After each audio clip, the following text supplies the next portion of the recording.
This week at NASA.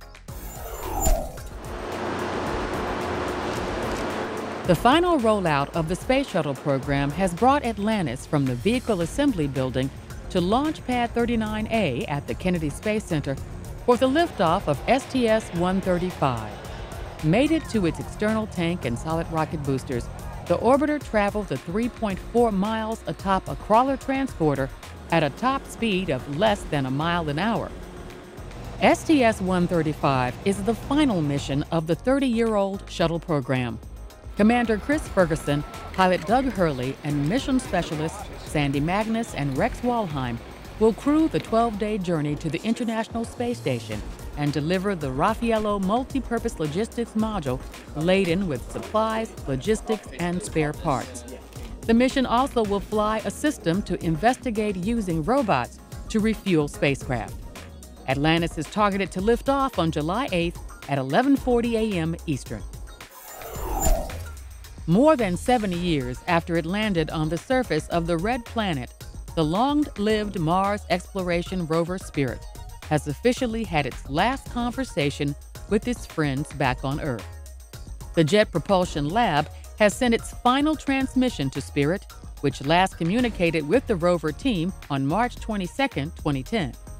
With inadequate energy to run its survival heaters, the rover likely suffered irreparable damage due to colder internal temperatures last year than in any of its prior 6 years on Mars.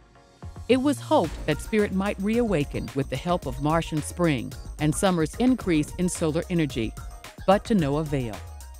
Spirit landed on Mars on January 3, 2004 for a mission designed to last 3 months. Its twin, Opportunity, continues actively exploring on the surface of Mars. And now, centerpieces. Space researchers consider the most likely location for discovering potential primitive life forms on Mars to be in caves. But how do they find them? That was the goal of a recent NASA-funded airborne and ground study designed to aid in the detection of caves on the Earth, the Moon, and Mars. The purpose of this study is to learn how to detect caves on Earth and then apply the techniques that we developed for detecting caves on Earth to looking for caves on Mars. Wynn, a doctoral candidate at Northern Arizona University in Flagstaff and a researcher at the SETI Institute, flew 2 missions aboard a NASA King Air research aircraft in April 2011. The flights over lava fields in California's Mojave Desert collected both thermal and visual imagery to aid in detection of caves. We are basically coupling those ground-based measurements that we're currently collecting with the thermal imaging data and the viz data that we're collecting as well. Through developing techniques for detecting caves on Earth, we can then take those techniques and use them to look for caves on Mars. NASA Goddard engineer Mersey Jabvala operated a NASA photodetector that imaged the temperature variations of the caves and surrounding surface that occur as a result of the heating effects of the sun. This thermal data will be compared with similar ground-based measurements. Wynn noted that there's a secondary reason for developing cave detection technology. Another important aspect of the study, as it relates to the importance of Martian caves, is that these caves could also serve as astronaut shelters. Wynn envisions this research will contribute to the development of selection criteria that could identify suitable cave targets for future robotic exploration. If life ever existed on Mars, we're going to find that evidence underground.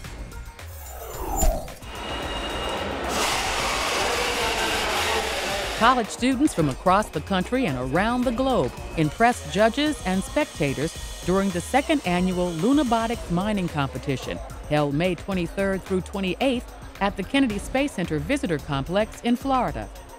The competition highlights student proficiency in science, technology, engineering, and mathematics, or STEM. The challenge is for students to design and build a remote control excavator called a Lunabot that can collect and deposit a minimum of 10 kilograms of lunar simulant or moon dust within 15 minutes. The winning achievements may result in ideas that will one day be used by NASA. World War II aircraft paid a Memorial Day visit to the Ames Research Center.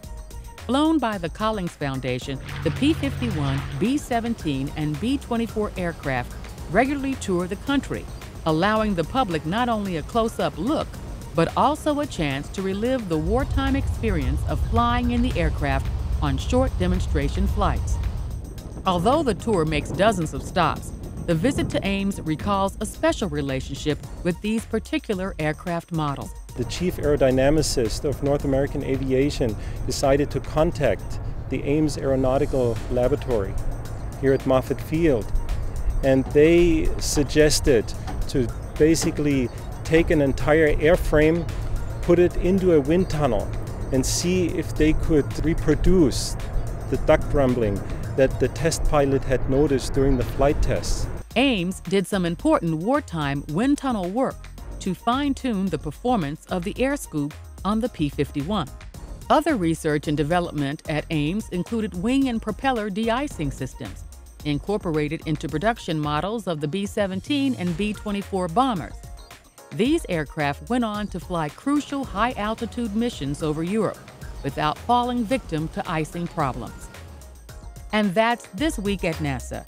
For more on these and other stories, log on to www.nasa.gov.